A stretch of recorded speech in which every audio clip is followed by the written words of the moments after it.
रोज़े शहादत बाबुल हवाइज, बाबुल मुराद इमाम मूसा काज़िम अलैहिस्सलाम है। वक्त के इमाम की बारगाह में हम उनके जद का पुरसा पेश करते हैं। यकीनन आज एक बहुत बड़े इम्तिहान से हम गुजर रहे हैं, लेकिन हाँ, ये इश्क़ मोहम्मद वाले मोहम्मद अलैहिस्सलाम है कि जिसने फासलों को समेट दिया है। ये विलायत की ताकत और कुव्वत है कि जिसने अलग अलग घरों में बैठे हुए मोमिनीन और मोमिनात को एक दूसरे से ऐसा जोड़ा है कि ये सारे घर एक घर में तब्दील हो गए और वो घर अज़ाखाना बन गया है। और यकीनन आप ही के वालिद, आप ही के बाबा जान इमाम जाफर सादिक अलैहिस्सलाम की हदीस है, जहां हमारे और आपके मौला ने फरमाया, क़ुबूरुना फ़ी क़ुलूब मुहिब्बीन, हमारी कब्रें हमारे चाहने वालों के दिलों में है।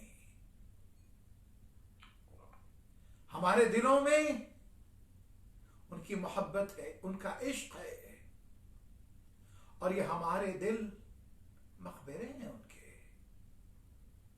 आंखें नमनाक हैं इस शहादत पर। हां, कैसे ये राबिता मुमकिन हो सका? कैसे हम एक दूसरे से जुड़ गए हैं और आज इस मजलिस को बर्पा कर रहे हैं? शायद ये बात समझाने के लिए मैंने जिस आयत की मैंने तिलावत की, मौजू के तहत उसकी तर्जुमानी बाद में करूंगा। मुर्तबित करते हुए सूरह आले इमरान की ही आयत है और आखिरी आयत है और आयत का नंबर 200 है,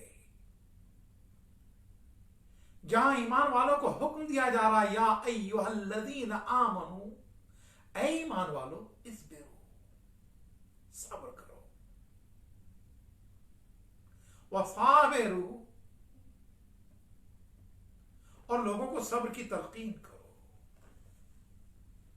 यानी सब्र करना भी है, सब्र की तलकीन करना भी, और राबितू, एक दूसरे से राबिता रखो, और सब मिलकर वक्त के इमाम से राबिता रखो। और जो वक्त के इमाम से राबिते की बात है, यहीं पर सादिक आले मोहम्मद की एक हदीस और साथ ही साथ इमाम मूसा काज़िम अलैहिस्सलाम की हदीस। सादिक आले मोहम्मद इरशाद फरमाते हैं, लौलल हुज्ज लसाक़तिल अर्ज़ु बिअहलिहा, अगर जमीन हुज्जत खुदा से खाली हो जाए, पहले जमीन को निकल जाए। बहुत बड़ी आजमाइश से गुजर रहे हैं, बहुत बड़ा इम्तिहान है, लेकिन हां, कोई तो है जो वजह बकाए अर्ज़ समा है, कोई तो है जिसने जमीन और आसमान को बचा रखा है, और ये वजूद हुज्जत खुदा का है। हमारे और आपके सातवें इमाम इसी सिलसिले में फरमाते हैं कि अगर जमीन पर हुज्जत न हो तो तुम पर अजाब आ जाए, फवल्लाहि अना हुज्जतुल्लाहि अलैकुम, और खुदा की कसम मैं तुम पर अल्लाह की हुज्जत हूं। हां, उसी हुज्जत की शहादत के मौके पर, जबकि आज हालात ऐसे हैं, पूरी दुनिया आजमाइश से गुजर रही है, लेकिन मैं एक बात कहूंगा, आजमाइश के मौकों पर सब्र करते हैं, आजमाइश के मौके पर इस्तिकामत का मुजाहरा करते हैं, आजमाइश के मौके पर इस्तिग़फ़ार करते हैं, आजमाइश के मौके पर तौबा करते हैं, आजमाइश के मौके पर गुनाहों को याद करते हैं, आजमाइश के मौके पर अपने रब से राबिता करते हैं, आजमाइश के मौके पर मुसल्ले इबादत पर खड़े होते हैं, आजमाइश के मौके पर कुरान की तिलावत की जाती है, आजमाइश के मौके पर मुहासिबे नफ्स किया जाता है, आजमाइश के मौके पर तज़किये नफ्स किया जाता है, आजमाइश के मौके पर अपने एक एक गुनाह को याद करके इस्तिग़फ़ार किया जाता है। लोगों की कमियां नहीं तलाश की जाती, अपनी कोताहियों पर मुहासिबे नफ्स किया जाता है। हाँ, रसूल खुदा की हदीस है, जब बलाएं आती, बलाओं के ताल्लुक से कुरान मजीद में बड़ी आयत है इस सिलसिले की, उन आयत की तिलावत नहीं करनी। आप फरमाते हैं बलाओं के भेजे जाने के पीछे 4 मकसद होते हैं। इन्नल बला लिल काफिर अदबुन। आप देखिए, लहजे रहमतुल लिल आलमीन देखें आप, हमें अपने आप को तब्दील करना है। हमारी रोजमर्रा की गुफ्तगू जो है, हमारे लबो लहजे बदलने चाहिए। सोशल मीडिया के ऊपर जब हम कोई चीज शेयर कर रहे हैं, एहतियात करनी चाहिए। नबी नहीं फरमाते हैं कि बलाएं इसलिए आती हैं कि काफिर पर अजाब बन के आती, कहते हैं अदब, तादीब, अल्लाह अकबर, ताकि वो मुअद्दब हो जाए, अपनी इस्लाह कर सके। अल्लाह अकबर, तादीब जानते हैं आप, अदब हासिल हो जाए उसे। अजाब की मनाजिल बाद में है, उसके बाद का वलिल मोमिन, और मोमिन के लिए क्या इम्तिहान है। लेकिन अगर हम गुनाह पर गुनाह करते रहें, कोताहियां करते रहें, और इससे सबक न ले, क्या हम इम्तिहान दे रहे हैं? हम ऐसी तमाम पोस्ट से परहेज करें कि जिन पोस्ट के अंदर कहा जा रहा उन पर अजाब आ रहा है, हमारा इम्तिहान हो रहा है। क्या हम इम्तिहान के लायक भी हुए? क्या हम आजमाइश और इब्तिला के लायक भी हुए? इम्तिहान मोमिन का लिया जाता है। परवरदिगारा, अगर ये वक्त आ गया है, इस मौके के ऊपर हमारी कोताहियों को माफ करके हमें इसका अहल कर दे। अल्लाह। मलाए कायनात अमीरुल मोमिनीन अली इब्न अबी तालिब अलैहिस्सलातु वस्सलाम से किसी ने सवाल किया,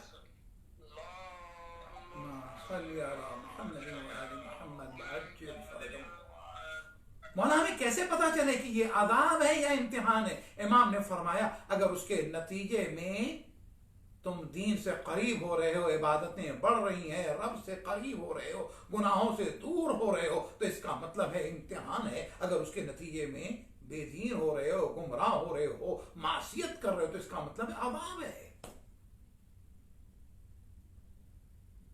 आया इन चंद दिनों में जो बहुत बड़ा इम्तिहान है, आजमाइश है या तादीब है, इन चंद दिनों में हमारी रोजमर्रा की जिंदगी में तब्दीली आई है? क्या इन चंद दिनों के अंदर जो है हमने अपने हुकूक को अदा किया? आप अंदाजा लगाएं, शायद एक हमारी ये तरबियत की जा रही है, एक तो जमीन हमवार की जा रही है आखिरी हुज्जत के ज़ुहूर के लिए, जो अलाइम बयान किए गए हैं। लेकिन दूसरी चीज जो है, हम अपने घर वालों को वक्त नहीं दे पा रहे थे। शायद कुदरत की तरफ से यह एहतमाम किया गया है, अब अपने घर में रहो, घर वालों को कुछ वक्त तो दो। घर में बैठी मां थी, मां के पास नहीं बैठ सकते थे, शायद कुदरत ने वक्त दिया है, अपनी मां की खिदमत करके तू जन्नत कमा ले। हमारी नमाजें कज़ा हो रही थी, शायद कुदरत ने हमें वक्त फराहम किया है कि अव्वल वक्त नमाजों को अदा करने। हमारे बहुत से गुनाह थे जो इस्तिग़फ़ार नहीं हो सका था, शायद ये वक्त फराहम किया जा रहा है। ये लूट मार के लिए वक्त नहीं दिया गया है, ये शिकमपुरी के लिए वक्त नहीं दिया गया है, ये जखीरा अंदोजी के लिए वक्त नहीं दिया गया। जैसा आप देखें कि एक मुतमद्दिन और सिविलाइज मुल्क के अंदर जो सूरत हाल है, शेल्फ के शेल्फ खाली है। आप और हम ख्याल करेंगे। मुझे बहुत अच्छा लगा जब पहले दिन कोर्स में मेरी बेटी गई और वापस आने के बाद इस बात पे उसे अफसोस नहीं था कि वो खाली हाथ वहां से आई। अफसोस इस बात का था, कहने लगी पप्पा वो जो बूढ़े हैं यहां पर, जो गाड़ी ड्राइव नहीं कर सकते, जिनकी फैमिलीज यहां पर नहीं है, जो कैरर्स के साथ आते हैं, जो 2 हफ्ते में आके अपनी ग्रोसरी ले जाते हैं, उनका क्या होगा? हमें एक बार नहीं मिला, दूसरे बार में ले लेंगे, तीसरी बार में सामान मिल जाएगा। आप अंदाजा लगाइएगा। ठीक है, अब इंतजाम कर दिए 1 घंटे के लिए, लेकिन हाँ, हमें दूसरों के बारे में सोचना है। हाँ, मुझे यहीं पर तो सादिक आले मोहम्मद इमाम जाफर सादिक अलैहिस्सलातु वस्सलाम का वो वाक़या याद आता है।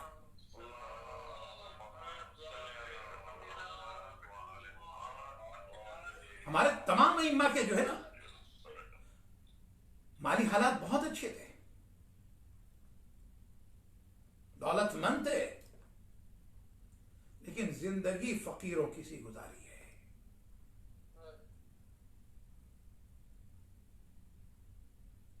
ताकि किसी फकीर को एहसास महरूमी न होने पाए। इसीलिए तो अहले बैत करीम है।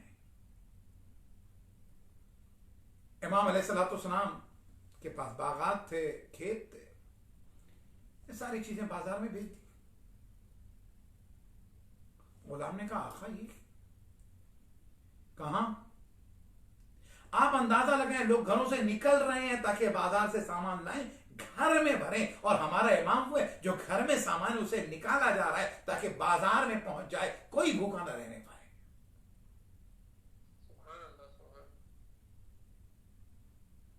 का जब फाका सब करेंगे तो उनके साथ हम भी करेंगे, बल्कि आप तो उस फातिमा के फर्जंद हैं, उन मौलाए कायनात इमाम हसन इमाम हुसैन के बेटे हैं कि जहां खुद फाका किया जाता है, दूसरों की भूख मिटाई जाती है, दूसरों की जरूरत पूरी की जाती है। वयुतइमून अत्तआमा अला हुब्बिही मिस्कीनन व यतीमन व असीरा। सलवात पढ़िएगा आवाज़ बुलंद। अल्लाहुम्मा सल्ली अला मुहम्मदिन व आलि मुहम्मद व अज्जिल फरजा। तो बहरहाल आप अंदाजा लगाएं, कहीं कोई कह रहा है कि बेहतरीन वक्त है कमाने का, मास्क की डिमांड है, ग्लव्स की डिमांड है, सैनिटाइजर की डिमांड है, ये काम छोड़कर उसका आपने देखा कि बहुत सी कंपनियों ने जो उनका पुराना काम था वो काम छोड़कर इन कामों में आ गए, यानी मार्केट इस चीज की है। लेकिन मेरे मौला का गुलाम जाता है तिजारत के लिए, मौला से 1000 दीनार दिरहम की थैली लेकर लाता है, 2 थैलियां क्या है का एक नफा है एक असल है। इमाम ने कहा वो मुझे नहीं चाहिए। आइए यही वो मौका है जहां हम अपनी भी तरबियत करें और लोगों को बताएं कि देखें हमारा दीन क्या बता रहा है, तबलीग दीन का मौका। आइए मैं 7वें इमाम की जिंदगी की तरफ बढ़ रहा हूं तो 2 लोग, एक तो अदब और दूसरे इम्तिहान।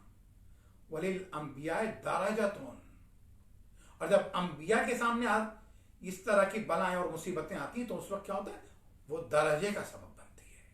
हजरत इब्राहिम देखे ना, अब्दियत से नबूवत, नबूवत से रिसालत, रिसालत से खिल्लत और खिल्लत से इमामत तक का सफर है, यह आजमाइश और इब्तिला के बाद। वलिल औलिया करामतुन, और औलिया के लिए करामत है। लेकिन हां, जब इंसान एरोगेंट हो जाता है, मुतकब्बिर हो जाता है, तो अजाब भी आ जाए, मुसीबतें भी आ जाए, परेशानियां भी आ जाए, सबक नहीं लेता। हमें सबक लेना है, इमाम जमाना की ज़ुहूर के लिए आमादा करना अपने आप को। एक और आयत सूरह आराफ की आयत का नंबर 133 है। मुसलसल हजरत मूसा अलैहिस्सलाम और फिरौन और बनी इसराइल और कप्तियों के ताल्लुक से आयात हैं। खुदा कह रहा फारसलना अलैहिमुत तूफान वल जुरादा वल कुम्मला वल ज़फादिया वद दमा आयात मुफस्सलात फस्तकबरू व कानू कौमन काफिरीन। क्या हमारी आंखें खुल रही हैं? हरम में सन्नाटे हैं, हम रो रहे हैं।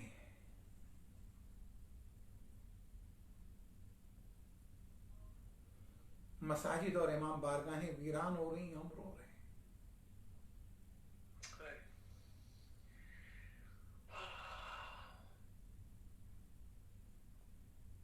नहीं, आज की इस मजलिस में बाबुल हवाइज का वास्ता देके दुआ करें, परवरदिगारा इस मरज का खात्मा फरमा, लेकिन उस मरज से पहले जो हमारे दिलों में अमराज है ना, उसका भी खात्मा फरमा। इसलिए कि सूरह हश्र के अंदर आयत का नंबर 10 है, जहां हुक्म दिया जा रहा है अपने दुआओं में पढ़ो, रब्बना वला तजअल फी कुलूबिना गिल्लन लिल्लज़ीना आमनू। परवरदिगारा हमारे दिलों में उन लोगों के लिए कीना और कदूरत न डालना जो ईमान वाले हैं।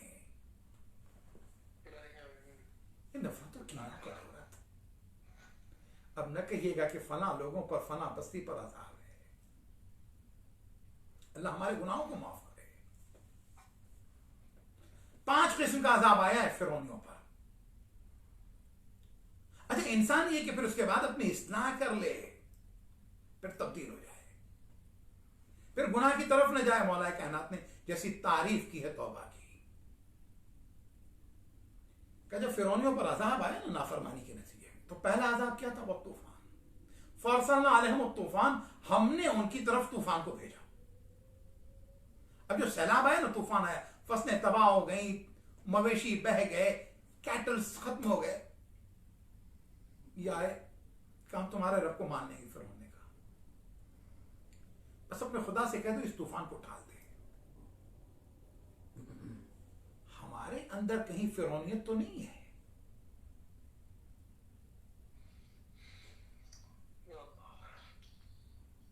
हजरत मूसा ने दुआ की, तूफान टल गया, हालात बेहतर हुए, फिर नाशुक्री, फिर कुफ्र, फिर खुदा से बगावत, फिर खुदा से लड़ाई,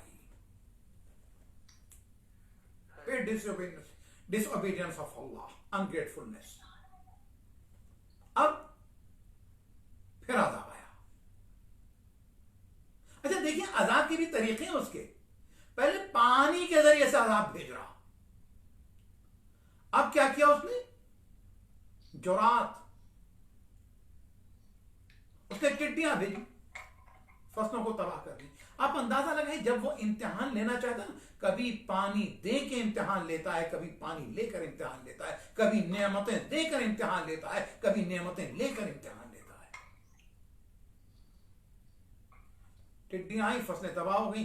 अब उसके बाद भूखे मरने लगे, कहत। मूसा दुआ करो, ये मुसीबत टल गई तो हम ईमान लाएंगे। वो कह रहा जो अना रब्बकुम लाला। आयतुल्लाह अब्दुल्ला मामकानी मीरतुर रशाद, छोटी सी किताब है, उसका तर्जुमा भी हो चुका है। खुदा गरीक रहमत करे अल्लामा ज़ीशान हैदर जवादी साहब को, उन्होंने तर्जुमा किया। जो वसीयत की, हमारे वसीयत का मतलब ये होता है कि कितनी दुकानें, कितना घर, कितनी जमीन, कितनी गाड़ी और तमाम कितना पैसा। वहां वसीयत इस्लाह के ताल्लुक से। तो उसमें एक जुमला लिखते हैं अपने बेटे को, आयतुल्लाह अब्दुल्ला मामकानी, कहते हैं कि हर शख्स में एक फिरौन रहता है। फिरौन को मौका मिल गया, रियासत मिल गई, ताकत मिल गई, कुव्वत मिल गई, उसने कह दिया अना रब्बकुम लाला। हर आदमी जो जहां है, जिस पोजीशन के ऊपर है, वो अपने आप को क्या उससे कमतर समझता है? उसने कहा तुम्हारे रब को मानेंगे, ये तूफान टल जाए, ये टिड्डियों की मुसीबत टल जाए। दुआ की, मुसीबत टल गई। दूसरा अजाब था ये। हमने भी बड़ी परेशानियां देखी हैं मुख्तलिफ आयत में, उसके बाद भी हम ये सोचें क्या हमने आपको तैयार किया है इमाम ज़माना के लिए?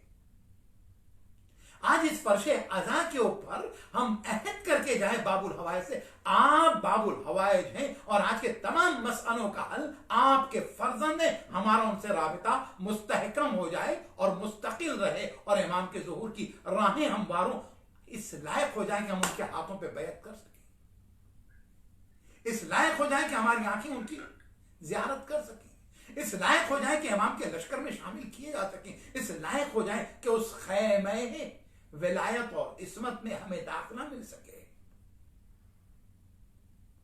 अल्लाह अकबर। तीसरा अज़ाब आ गया, अल्लाहुम्मा सल्ली अला मुहम्मद व आलि मुहम्मद। अब ये दूसरा अज़ाब टल गया, तीसरा अज़ाब आया कुम्मल, खटमलों का अज़ाब आया, बग का अज़ाब आया। हर तरफ से खटमल, परेशान हो गए। मार, जितना मारते हैं बढ़ते चले जा रहे, मारते हैं बढ़ते चले जा रहे, मारते हैं बढ़ते चले जा रहे। का मूसा कुछ करो, हम ईमान लाएंगे। मूसा ने दुआ की, यह अजाब टल गया, लेकिन ये आदत नहीं बदली फिरौनियों की।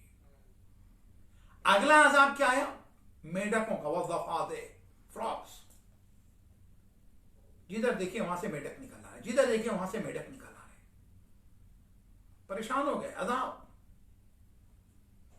दुआ कीजिए, ईमान लाएंगे। मूसा ने दुआ की, वो अजाब टल गया। अब जो अगला अजाब है ना, वद्दम है। अब वद्दम और दम का, खून का अजाब आया। दरिया नील खून हो गया, सुर्ख। पानी पीते थे, प्यास लगती थी, पानी पीना चाहते थे, पानी खून हो जाता था। खाना खाते थे, लुकमा खून हो जाता था। अच्छा, फिरौनियों ने क्या सोचा, कप्तियों ने क्या सोचा कि अजाब हमारे लिए है। तो फिर उसके बाद वो बहला फुसला के लाते थे बनी इसराइल को, कहते थे तुम अपने हाथ से पानी हमें दे दो, अपने हाथ से लुकमा दे दो। उनके हाथ में वो लुकमा होता था, ग़िज़ा होती थी, उनके हाथ में वो पानी होता था। जैसे ही फिरौनी के मुंह में जाता था, फिरौन के मानने वालों के और उसके साथियों के, वो एक मर्तबा जो खून बन जाता था। अब उसके बाद भी नहीं तब्दील हुए। अब उसके बाद इतना तो वो, उसके बाद कहते हैं अच्छा एक काम ये करो, आप ये देखिए कोई किसी का जूठा नहीं खा सकता, इसलिए कि फिरौन ने बनी इसराइल को गुलामों की तरह से ट्रीट किया हुआ था। उनकी औरतों का एहतराम नहीं था, उनके मर्दों को गुलामों की तरह रखा था, कत्ल कर देते थे। यह अहराम मिस्र उन्होंने जो बनवाए थे बनी इसराइल के इन गुलामों से बनवाए थे। क्या किसी गुलाम के हाथ का लुकमा खाएंगे? वो तो खा रहे थे, लेकिन वो भी ना खा सके। आखिर में कहा शायद तुम्हारे हाथ से हमारे मुंह तक पहुंचता है तो उसके नतीजे में ये लुकमा, ये पानी जो है खून बन जाता है। तुम एक काम ये करो, अपने मुंह में पानी लो और उसके बाद उसे कुल्ली करो हमारे मुंह में। और उसके बाद जब वो कुल्ली करते थे उनके मुंह में फिर खून बन जाता था और वो थूक देते थे। तो ये कुरान मजीद ने कहा फस्तकबरू, ये सब के सब मुस्तकबिर थे, एरोगेंट थे, और कानू कौमन काफरीन। कुरान मजीद ने कहा ये सब के सब काफिर थे। अल्लाह अकबर। गुनाहों के नतीजे में आने वाले अजाब के बाद अगर इबरत कोई ना हासिल कर सके तो कुरान उसे या तो मुतकब्बिर कहता है या काफिर कहता है। और ये सिफत या फिरऔन की करार दी गई है या शैतान की करार दी गई है। जब उसने सजदे का इनकार किया तो कहा फस्तकबरा व काना मिनल काफिरीन, उसने तकब्बुर अख्तियार किया, काफिर हुआ। अल्लाहुम्मा सल्ली अला मुहम्मद व आलि मुहम्मद व अज्जिल फरज। आइए इन तमहीदी जुमलों के बाद मैं वहां पर पहुंचूं जहां हमारे और आपके सातवें इमाम की 3 हदीस आपके साथ नकल करना चाहता हूं ताकि बात समझ में आ जाए और उनकी तालीमात पर हम, हमारे बच्चे, हमारी जनरेशन अमल कर सके और वक्त के इमाम से राबिता मुस्तहकम हो जाए। इमाम फरमाते हैं लैसा मिन्ना मन लम युहासिब नफ्सहु कुल्ल यौम।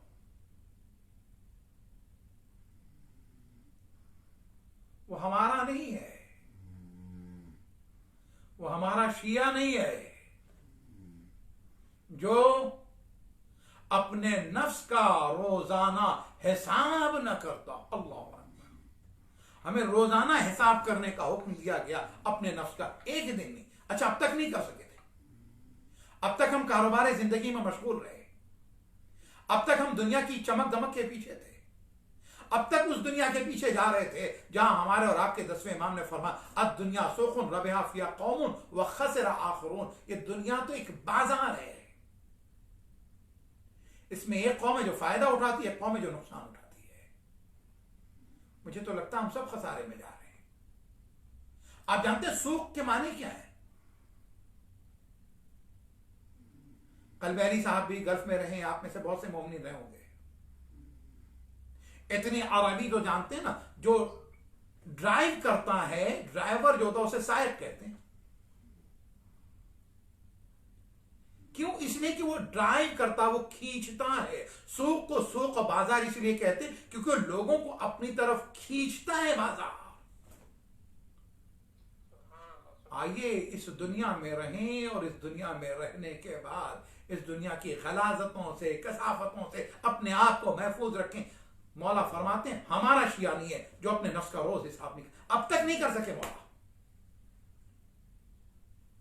लेकिन आज आपकी शहादत के दिन आपसे अहद करते हैं, आप अपने शियों में शामिल कीजिए। मेरा वादा है आज से अपने नफ्स का हिसाब करूंगा, आपसे करीब होने लगूंगा, क्योंकि बुराइयों को तर्क करूंगा, अच्छाइयों की तरफ मेरा सफर होगा। और जब ये शुरू करें ना सिलसिला मुहासिबे नफ्स का, मौका मिला है हमें। हम घरों में बैठे हैं तो याद रखिएगा, घरों में बैठने का मतलब ये नहीं है, क्योंकि याद रखें हमारे बाज़ मुस्लिम ममालिक के अंदर जुमेरात और जुमे की छुट्टी का मकसद ये होता है कि लोग रब की इबादत करें, लेकिन वही दिन, वही रातें मासियत और नाफरमानी में खर्च होती हैं। ये तौबा और इस्तिग़फ़ार का मौका है। घर में बैठिए, मुहासिबा नफ्स करें। इस बीच में याद करें मेरे जिम्मे मेरे भाई का कोई हक तो नहीं है, अगर है अदा कर दें। मेरा पड़ोसी मुझसे नाराज है, उसका हक अदा कर दें। आइए, हो सकता है कि हमारे पड़ोस के अंदर हमारे बहुत से नौजवान बड़ा अच्छा काम कर रहे हैं। यहां पर जो पाकिस्तान के स्टूडेंट्स की ऑर्गेनाइजेशन है मेलबर्न में,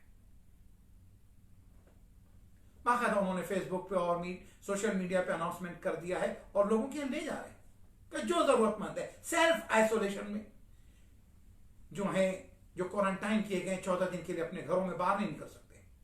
अच्छा सुन लीजिएगा, कानून का एहतराम जरूरी है और बल्कि आगे सिस्तानी और आगा खामनी की रूलिंग भी आ गई, जिसके मुताबिक ये है कि अगर आप मरीज हैं तो आप बाहर नहीं निकल सकते, और आपकी वजह से अगर किसी और को बीमार होने का डर है तो आपके लिए निकलना जायज नहीं है। कुरान मजीद सूरह बकरा आयत का नंबर 195, वला तुल्कू बिअयदीकुम इला तहलुका, तुम अपने हाथों से अपने आप को हलाकत में न डालो, वहसिनु इन्नल्लाह युहिब्बुल मुहसिनीन, एहसान करो लोगों पर। तो लोगों की ग्रोसरीज पहुंचा रहे हैं, अल्लाह एहसान करने वालों से, मोहसिनीन से मोहब्बत करता है, यह हलाकत है। एताअत का मतलब ही आप अंदाजा लगें, ये जो आज आपके सामने जो रूलिंग सारी इंस्ट्रक्शन सारी आपने देखा, हम बीमार हैं, अब अगर बीमार हो गए तो कहा वजू नहीं कर सकते, तयम्मुम कीजिए। हमने कहा नहीं, हम तयम्मुम नहीं वजू करेंगे। जब हुक्म वजू का आ जाए तो तयम्मुम नहीं कर सकते, और जब तयम्मुम का हुक्म आ जाए तो वजू नहीं किया जा सकता। जब 4 रकअत नमाज मांगी जा रही है तो 2 नहीं पढ़ी जा सकती, जब 2 मांगी जा रही है तो 4 नहीं पढ़ी जा सकती। जब खड़े होकर नमाज पढ़ने की ताकत है तो बैठ के नहीं पढ़ी जा सकती, और जब बैठ के पढ़ने का हुक्म है तो खड़े होकर पढ़ने की इजाजत नहीं दी गई। आप अंदाजा लगाएं, 4 रकअत पढ़ लीजिए सफर के ऊपर, आप आइए, शरीयत का हुक्म है दोबारा पढ़नी होगी नमाज, वो 4 एक्सेप्टेबल नहीं है। ये है इताअत। और यहीं पर हमारे और आपके साथ में इमाम मूसा अल-काज़िम अलैहिस्सलाम, अल्लाहुम्मा सल्ली अला मुहम्मद व आलि मुहम्मद व अज्जल सलातो, इमाम के बहुत करीबी सहाबी हैं। अच्छा, सहाबी होने के लिए जरूरी नहीं है कि इमाम की बारगाह में ही हो और इमाम का सहाबी होगा। हारून के दरबार में हारून का वजीर है, लेकिन सहाबी मेरे मौला का है, अली इब्न यकीन, मुकर्रब बारगाह विलायत व इमामत। वो पोजीशन कबूल नहीं की उन्होंने। ऑफर आ जाती है जब हारून रशीद की तरफ से, तो कहते हैं मौला मेरे पास ये ऑफर आई है, मैं क्या करूंगा। जो कंडीशन इमाम ने लगाई वो कंडीशन निगाह में रहे और सिचुएशन निगाह में रहे। कहा हम तुम्हें इजाजत देते हैं, तुम जाओ उसके वजारत का मनसब लो। कहा मौला हारून रशीद है, जालिम है। इमाम ने कहा एक शर्त के साथ कि तुम वहां जाओगे और हमारे चाहने वालों के हुकूक की हिफाजत करोगे। हमारा चाहने वाला अगर कोई मदद चाहेगा तो उसकी मदद करना, उस पर जुल्म न होने पाए। तो पता चला जालिम की आनत नहीं हो रही है, जालिम की दरबार में रहकर मजलूमीन के हुकूक का दिफा हो और मोमिनीन की मदद की जाए। तो उसके नतीजे में मैं तुम्हारे लिए जिम्मेदारी ले रहा हूं। अख्तियार देखना चाहते हैं इमाम का? हाँ, सूरज पलटाया आपके जद ने, चांद के 2 टुकड़े किए आपके जद ने। हाँ, आपके जद के कहने से जो है दरख्त आ गया है, अंग्रेजों ने कलमा पढ़ा है, बड़े मौजज़ात हैं। तो 7वें इमाम की भी मौजज़ात हैं, जब भी तो बाबुल हवाइज कहलाते हैं। आज तक मौजज़ात का उस बार काम है। तो फिर इन साहिबा ने अख्तियार को दुनिया ने कैसे शहीद कर दिया? जानते हो क्या जमानत लेते हैं? इमाम कहते हैं अली इब्न यकीन से, ए अली, दुनिया के हवाले से इस बात की जमानत देते हैं कि न तुम्हें कत्ल किया जाएगा, न तुम्हारी औलाद को कत्ल किया जाएगा। देखा आपने इख्तिदार और अख्तियार। इमाम ने कहा इस बात का वादा। दूसरा वादा, का दूसरा वादा मेरे मौला फरमाते हैं कि तुम्हें या तुम्हारे खानदान वालों को असीर नहीं किया जाएगा। 7वें इमाम ने 14 साल, 35 साल है जमाने इमामत, और उन 35 सालों में 14 साल कैद खाने में गुजारते हैं। हम आजाद रहकर शायद ये जो हम कोई 14 दिन के लिए, क्या महीने भर के लिए, 2 हफ्ते के लिए जब अपने घरों में ना, तो जरा याद करना जब तुम अपने घरों में हो तो कम से कम अपनी फैमिली के साथ हो।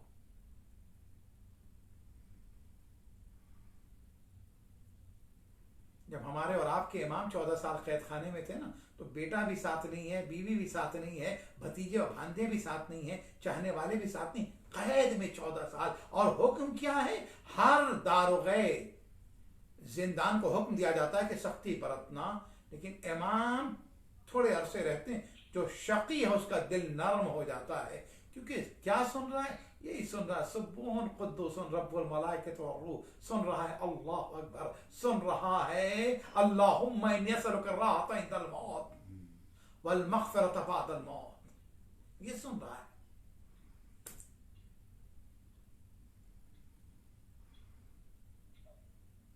हाँ अजीजों, 14 साल कैद खाने में बेहतरीन वक्त है तज़किये नफ्स के लिए, मुहासबे नफ्स के लिए, आइंदा की तैयारी के लिए, अपने बच्चों की तरबियत के लिए। हाँ अजीजों, ये मौका मिला है ना, तो शायद जिनके बच्चे कुरान नहीं पढ़ पाए, इन चंद दिनों के अंदर घर में बैठकर अपने बच्चों का कुरान जो है मुकम्मल करवा दीजिए।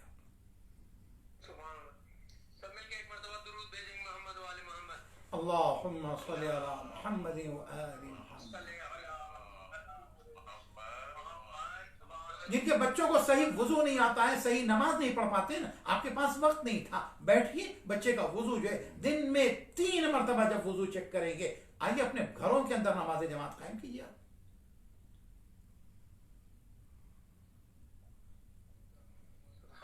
अपने बच्चों की तरबियत का बेहतरीन मौका मिला है। मैं यहीं पर एक जुमला कहता हुआ चलूं, मुझे याद है मैं जब 2006 में आया हूं तो किसी ने मुझसे शेयर किया था एक वाकया, और मैंने तरबियत के हवाले से नकल किया था मजलिस में।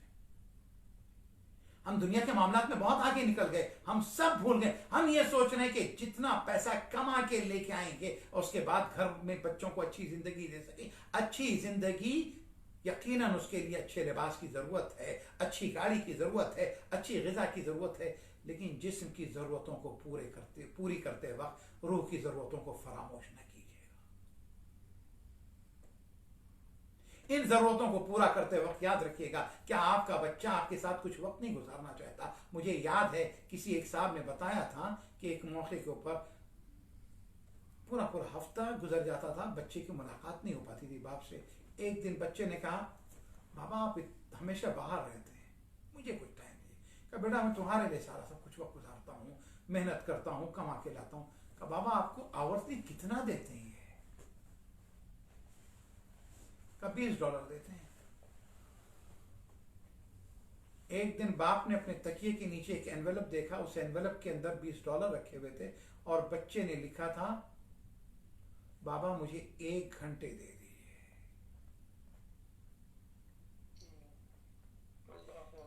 क्या ये वक्त सख्त नहीं आ गया कि हम अपने बच्चों को वक्त दें?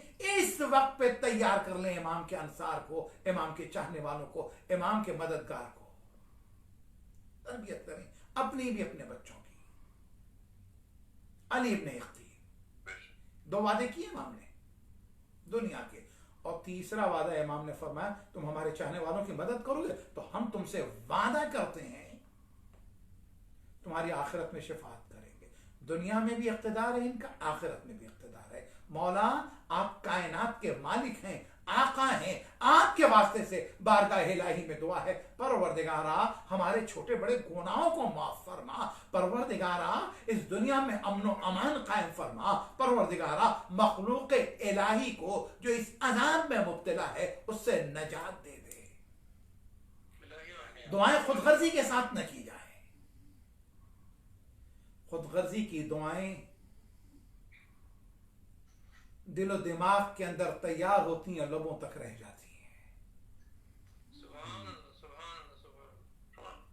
लेकिन खुलूस से की जाने वाली दुआएं जो होती हैं लब हिलते नहीं हैं, बाब इस्तिजाबत तक पहुंच जाती हैं।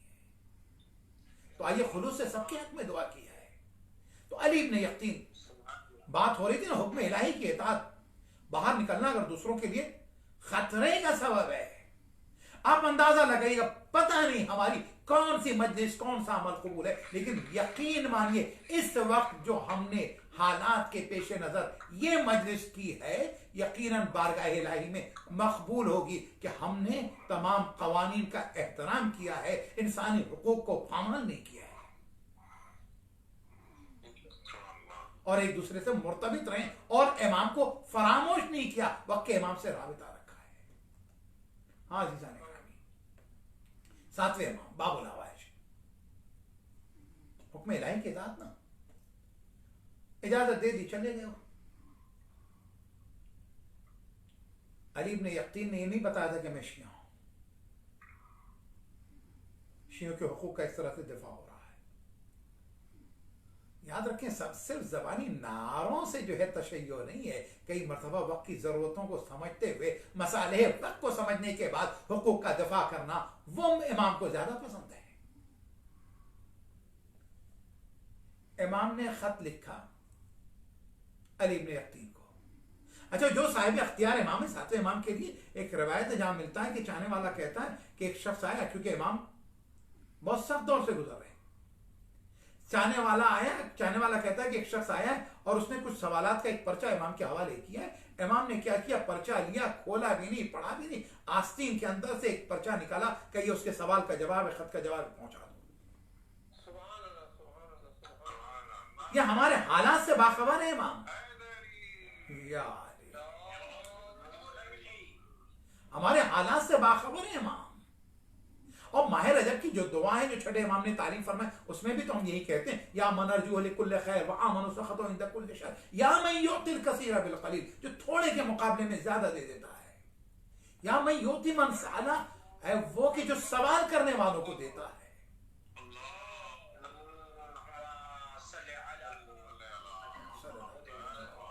या मैं युति मन लम यसलो, वो देने वाले जो सवाल नहीं करता उसे भी दे देता है।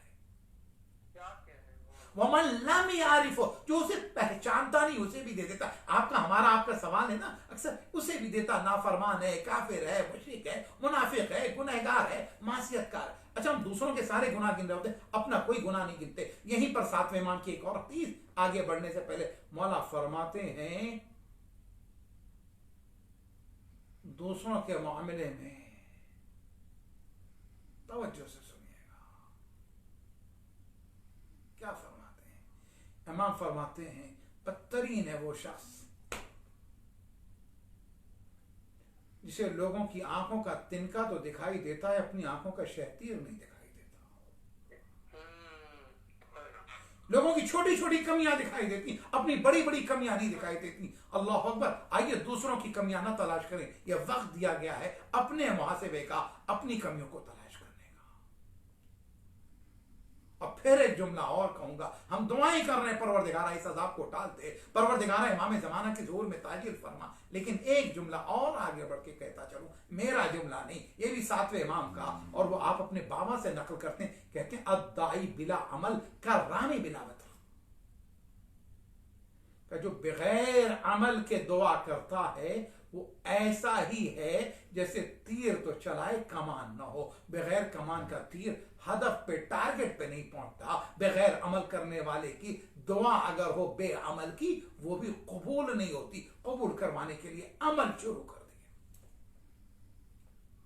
सातवें इमाम अली इब्न यकीन को खत लिखते हैं कि जो आम तरीका मुसलमानों का उस तरह से वुजू करो। हम और आप होते तो सवाल कर लेते, मौला ये क्या कर रहे हैं आप, अपने जद की शरीयत को बदल रहे हैं। मसलहतें वक्त का इमाम जानता है, हम और आप नहीं जानते। इताअत इसी को कहते हैं जो इमाम कह दे वो करना है। इसलिए कि हमारे और आपके छठे इमाम के एक सहाबी हैं, चाहने वाले अब्दुल्ला अबी याफूर, उन 10 मशहूर सहाबियों में से एक हैं।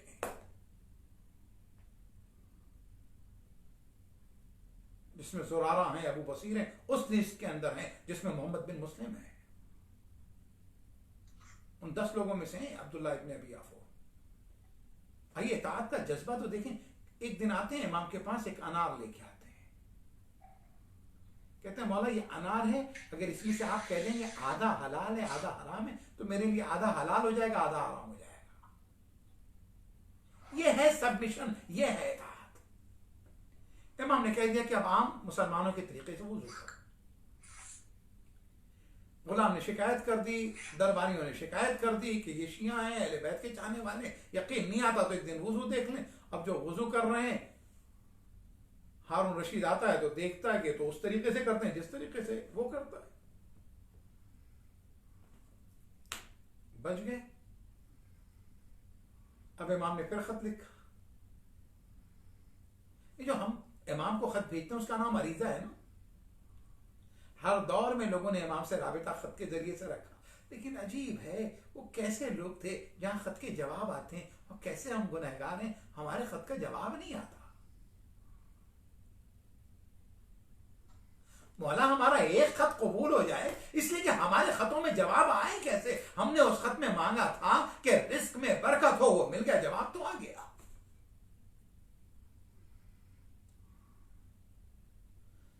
हमने उस खत में मांगा था हमारे पास घर हो जाए, वो तो आ गया जवाब।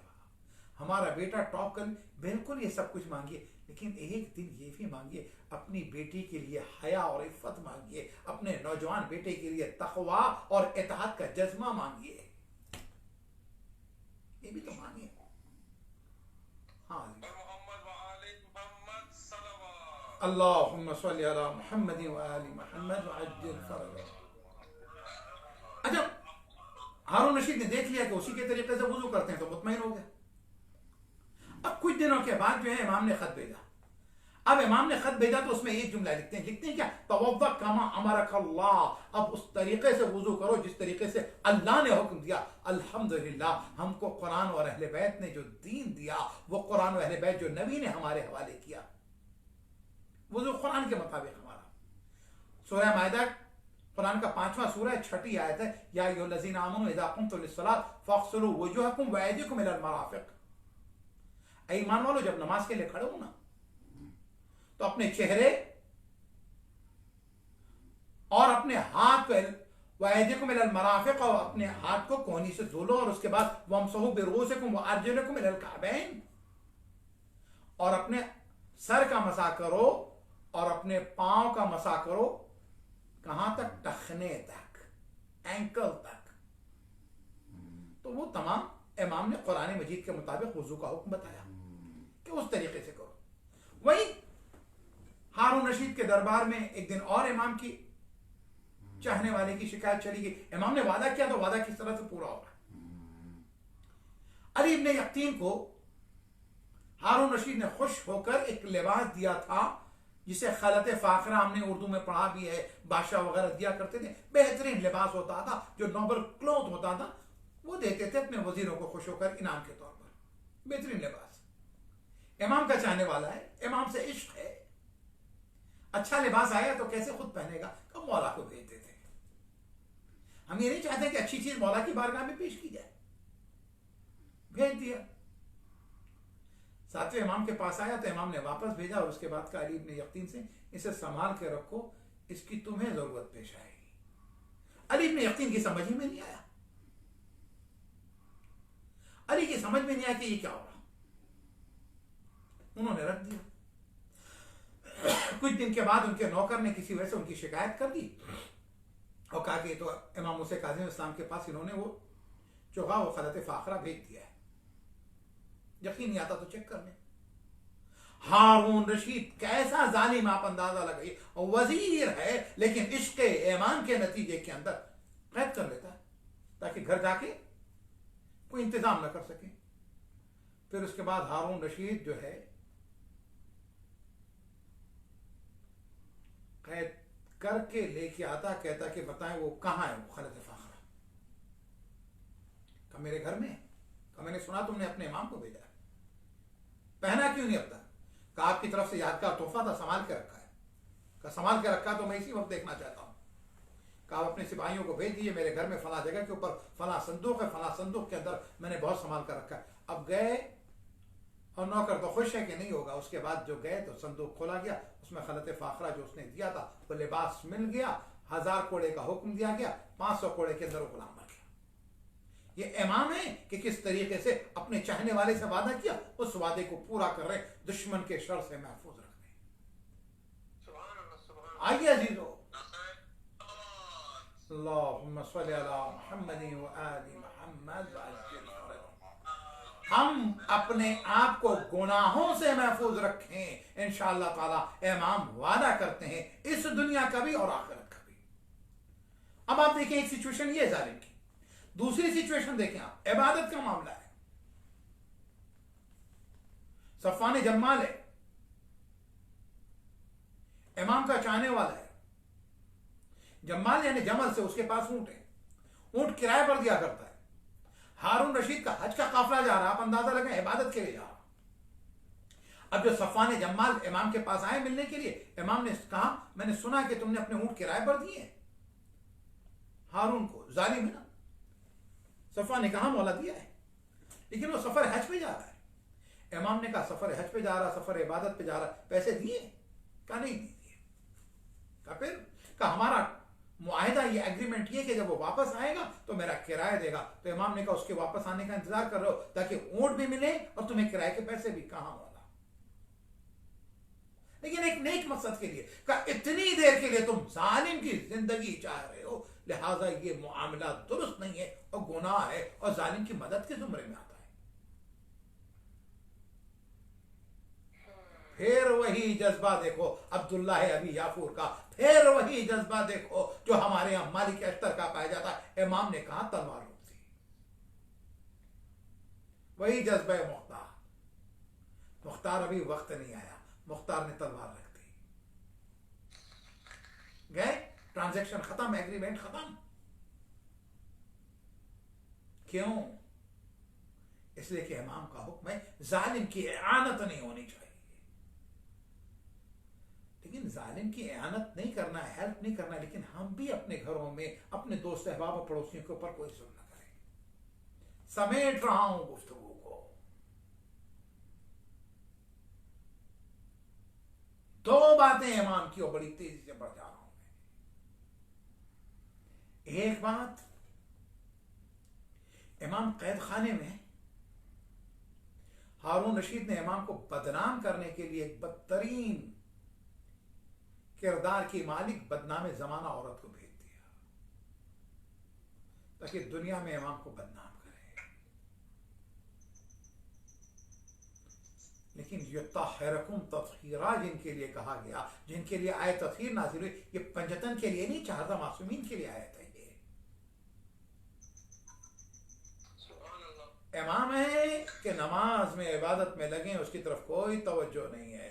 यहां तक कि सुबह के वक्त हारून लोगों को लेकर आया ताकि इमाम को बदनाम कर सके, लेकिन जब वो वहां पहुंचता है तो क्या देखता है, एक तरफ मुसल्ला इमाम का लगा हुआ है, दूसरी तरफ पीछे वो मुसल्ले पर वही तस्बीह वही जिक्र पढ़ रही है जो मेरे मौला पढ़ रही है। सुब्बुहुन कुद्दूसुन रब्बुल मलाइकतु अर्रूह, अल्लाहु अकबर। अगर मेरे मौला की या अली, अगर एक रात कैद खाने में आने वाली बदकिरदार औरत इतनी तब्दील हो सकती है इमाम को देखकर कि वो इबादत गुजार बन जाती है, ताइबा बन जाती है, गुनाहों से दूरी अख्तियार करती है, तो हमने अपनी जिंदगी के, किसी ने 35 साल, किसी ने 40 साल, किसी ने 60 साल इश्क़े मोहम्मद और आले मोहम्मद में गुजारे, तो आइए उसी औरत की तरह से जिसकी जिंदगी में एक रात में इनकलाब आया था, हमारी जिंदगी में भी आज की इस मजलिस के सदक़े में ऐसा इनकलाब आ जाए कि गुनाह की बस्ती से निकले तो दोबारा उसकी तरफ न जाने।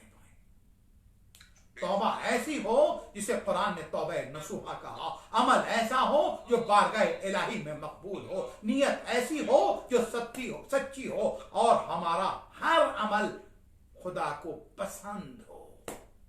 आइए ऐसा करें। दूसरी बात जिसका वादा किया और जिसके बाद में समेट रहा हूं, हमारे कान बड़े मानूस हो रहे हैं, हमारी जबानें जिक्र की लज्जत से मानूस हो रही हैं। आजकल लोग मुझसे कह रहे हैं मौलाना, हमने ऐसे ऐसे लोगों को इस वक्त तौबा इस्तिग़फ़ार करते हुए देखा जो शब क़द्र भी तौबा इस्तिग़फ़ार नहीं करते थे। हमने ऐसे ऐसे लोगों को रब को याद करते हुए देखा जो दुनिया में इख्तिदार के नशे में इतने धुत हो गए थे कि खुदा, वजूद खुदा उसको मान नहीं रहे थे, उसकी ताकत के मुनकिर हो गए थे।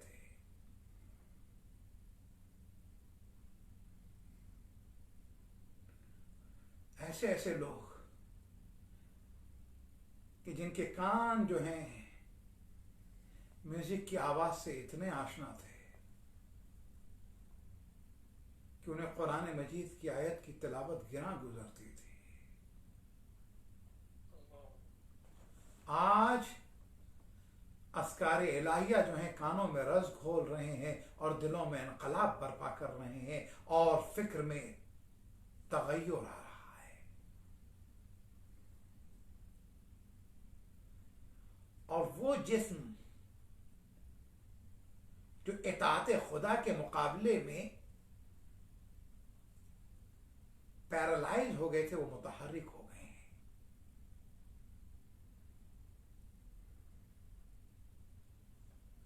आइए जिस वाक़े के ऊपर खत्म करना चाहता हूं, इमाम सड़क से गुजर रहे हैं, रास्ते से गुजर रहे हैं,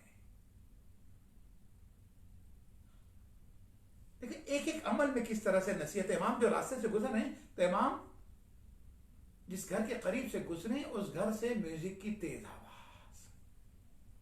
अगर आज भी बहुत से लोग तब्दील नहीं हुए तो इस वाक़े के नतीजे में खुदा के लिए अपने आप को तब्दील कर लीजिएगा। मौला बाबुल हवाइज का वास्ता इमाम जमाना का इंतजार करने वालों, यब्न हसन लश्करी अज्जल अला ज़ुहूर कहने वालों, अल अजल कहने वालों,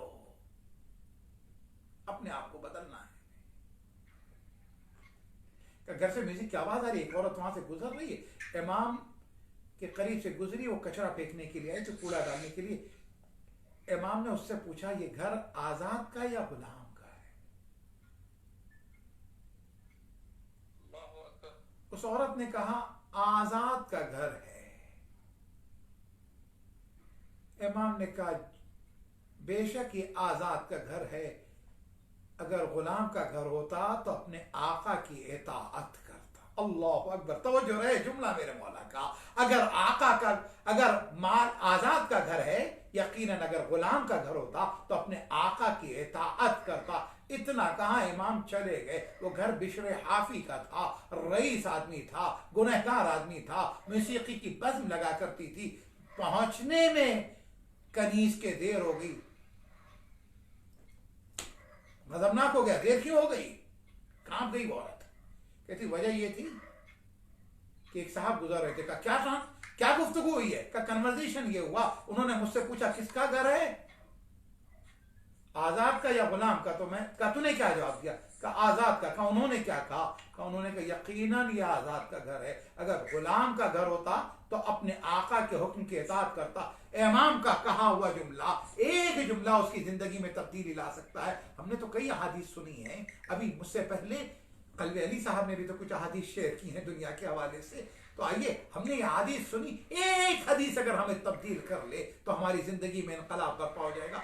उसने सुना का किस सिमत से आए थे, सब कुछ छोड़ा, म्यूजिक के सामान छोड़े, नंगे पांव। हाँ अजीजो, मैं सोचा करता हूं जब लोग कहते हैं इमाम जमाना का ज़ुहूर होगा, सब कुछ छोड़कर लोग दौड़ेंगे, मैं जब बिशरे हाफी का वाकया सुनता हूं तो मेरी समझ में आता अपनी म्यूजिक की बज़्म छोड़ी, नंगे पांव दौड़ा हुआ जिस रुख पे इमाम जा रहे थे उस रुख पर चला गया, इमाम के कदमों में सर रख दिया और उसके बाद कहता आप मेरे लिए दुआ कीजिए, मेरा रब मुझे माफ कर दे। और उसके बाद से वो आदमी अपने वक्त का बहुत परहेजगार और मुत्तकी इंसान कहलाया, जिसे बिशरे हाफी कहते हैं। हाँ, इमाम ने क्या कहा? अगर गुलाम होता तो अपने आका की इताअत करता। क्या हम गुलाम नहीं है?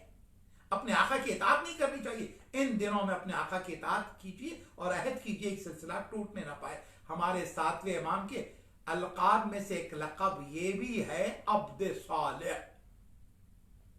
अब्द नहीं, अब्द सालेह, अल्लाह का वो बंदा। अच्छा, अब्दियत में राज है, और जो अब्द सालेह हो, अल्लाह अकबर, उस अब्द सालेह का फर्जंद है जिसे मोहम्मद अरबी कहते हैं, उस अब्द सालेह का फर्जंद है जिसे अली मुर्तजा कहते हैं। मेरा मौला का लक़ब अब्द सालेह। आप नमाज तमाम करते हैं, नबी के बाद क्या सलाम कहते हैं? अस्सलामु अलैका अय्युहन नबी व रहमतुल्लाहि व बरकातुहू, अस्सलामु अलैना व अला इबादिल्लाहिस सालिहीन। हम पर सलाम हो और अल्लाह के सालेह बंदों पर, अली से लेके इमाम ज़माना तक की जो सालेह बंदे हैं इन पर हमारा सलाम हो। अब जब ये पढ़िएगा ना नमाज के अंदर, तो ये है हमारे 7वें इमाम अब्द सालेह। इस अब्द सालेह ने 14 साल कैद खाने में गुजारे। हाँ अजीजों, इमाम, मैंने अर्ज किया था अभी तकरीर के दौरान, एक कैद खाने के बाद दूसरा कैद खाना, तीसरा कैद खाना। इसलिए कि जो जालिम से जालिम, सफ़ाक से सफ़ाक, जो शकील कल्ब इंचार्ज होता था प्रिजन का ना, उसका दिल भी नर्म हो जाता था।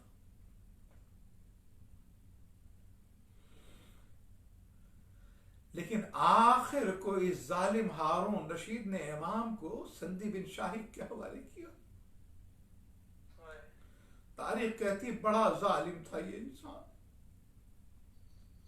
और इस जालिम ने इमाम पर जितने मजालिम हो सकते थे कैद खाने में किए, लेकिन उसके बाद इमाम को जहर दिया। मजलूमियत में हमारे और आपके सातवें इमाम जो है ना, अपने जद इमाम हुसैन से किसी तरह से कम नहीं है। हाँ अजीजों, इसलिए कि हमारे तीसरे इमाम 3 दिन तक भूखे और प्यासे करबला में रहे, और इमाम मूसा काजिम जो कैद खाने में रहे ना अजीजों, तो आपको जो जहर दिया गया, तो जहर के नतीजे में 3 दिन तक मेरा मौला कैद खाने में तड़पता रहा। अरे वो कैद खाना, मैंने 2 कैद खाने सुने हैं, एक सैयद सज्जाद का कैद खाना, एक बाबुल हवाइज इमाम मूसा काजिम का कैद खाना। अरे दोनों जब कैद थे तो हाथों में हथकड़ी थी, पैरों में बेड़ी थी, गले में तौक था, कमर में लंगर था। अरे उस कैद खाने में भी रोशनी नहीं आती थी, इस कैद खाने में भी रोशनी नहीं आती थी। अरे उस कैद खाने में भी हवा का गुजर नहीं, इस कैद खाने में भी हवा का गुजर नहीं। वहां इमाम चारुम कयाम के लिए खड़े होना चाहते तो सर छत से टकराता है। अरे जब रुकू में जाते हैं तो अजीजों पुष्ट है कि जो दीवार से टकरा दिए। इमाम मूसा काजिम के साथ भी यही कैफियत, लेकिन उसके बावजूद मेरे मौला कैद में है। अरे इतने लंबे सजदे, हाजी जो रिवायतों में मिलता है, मेरे मौला का कद बहुत लंबा था, मेरे मौला बहुत सेहतमंद थे, लेकिन रिवायतें बताती हैं कि जब कोई कैद खाने के पार से देखता था तो ऐसा लगता था जैसे कोई सफेद चादर रखी हुई है। जब मेरा मौला सजदे में होता था, हाँ इतने नहीं वो लागर मेरे मौला हो गए थे। 3 दिन तक मेरे मौला जहर के नतीजे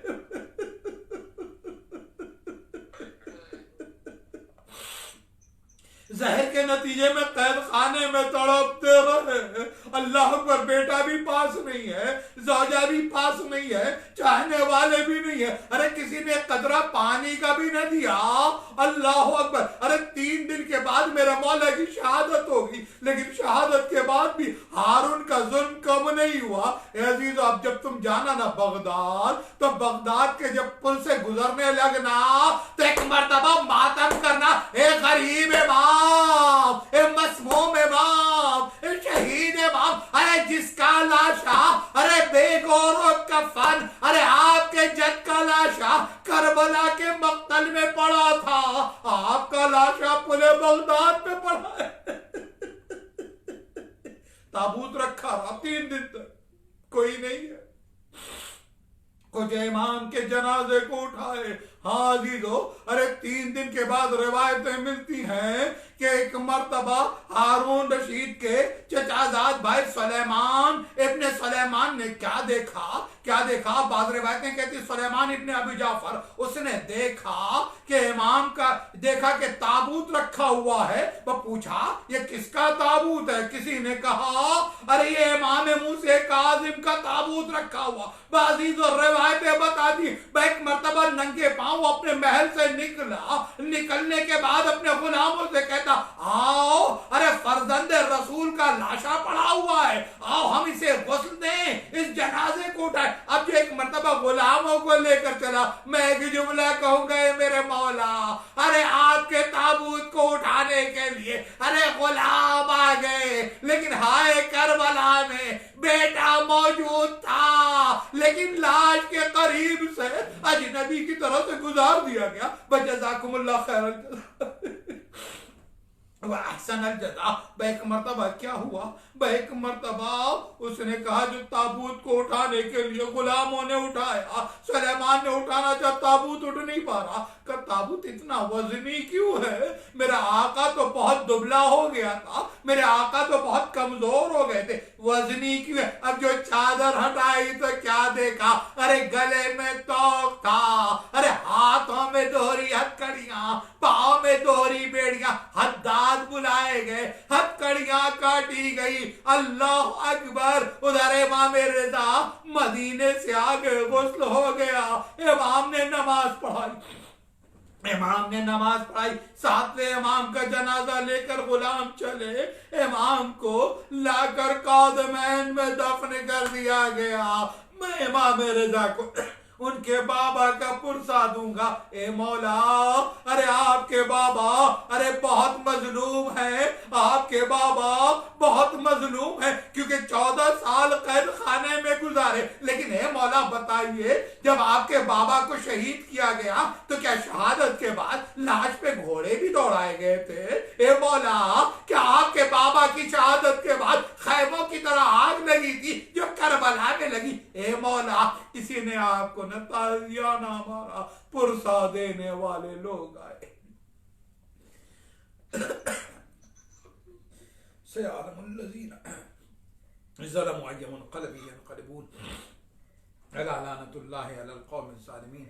इन्ना लिल्लाहि व इन्ना इलैहि राजिऊन, रज़न बिक़ज़ाई व तस्लीमन लिअम्रिह।